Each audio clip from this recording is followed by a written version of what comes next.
magandang araw po. Ako po si Raisa Sartiga ng BSME 1B.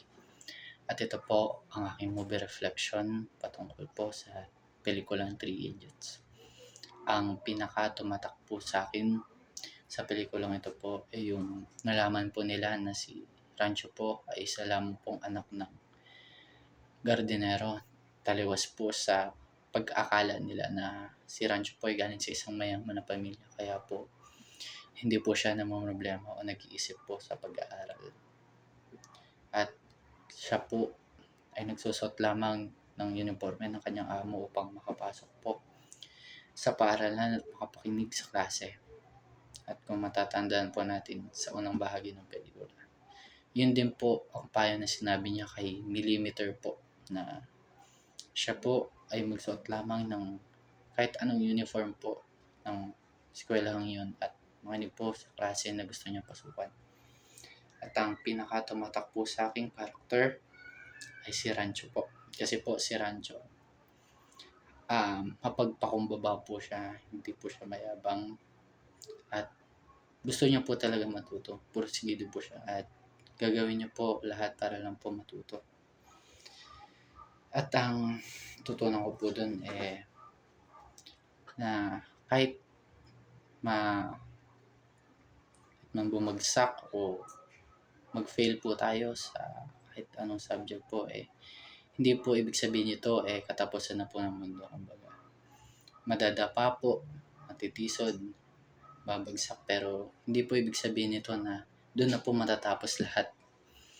At ang engineering po hindi lamang po tungkol sa pera. Kaya po pinili ko po ito dahil gusto ko rin po matuto, na passion ko rin po na matuto po at alamin po lahat tungkol po sa mga machines. At ang pinaka-tumatak po sa akin linya, syempre po yung all is well po. Kasi po yung katulad po sa pelikula na sinabi po ni Rancho na yung puso po natin madali po yung matakot, madali po magduda, madali po panghinaan ng loob. Kaya kailangan po nating ipaalala sa puso natin na magiging okay din po lahat, kasi okay po tayo, nandito po tayo, harapin po natin. Wala pong problema ang malaki o nakakatakot kung panatag po ang ating loob. At syempre po bilang estudyante po, doon nakarelate po ako doon sa tuwing malapit na po ang examination ko saan. Yung mga estudyante po talaga pong nag-aaral, nagkakram po ng mga kailangang ipasa para po makapasa. Na kung kailangan po mag-all-nighter para po makapag-review, gagawin po. At ang po sa akin yung makinig po tayo sa sinasabi ng puso natin, kasi po sa pelikula, yung kaibigan po ni Rancho, si Fanhar, isa rin po engineering student, pero yung puso niya po talaga ay nasa photography po. Ang nais niya po ay kumuha ng mga wildlife picture po doon sa Africa.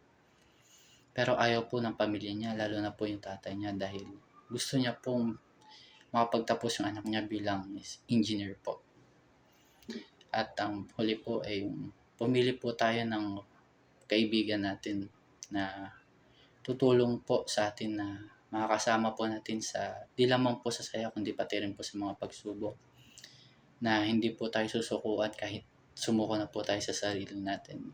Handa po rin tayong suportahan sa kahit anong desisyon po natin sa buhay, na gagabayan din po tayo sa tamang landas po. At yung makakasama po natin sa engineering journey po natin. Iyon lamang po. Muli ako po si Raises Sartiga from BSME 1B. Thank you po.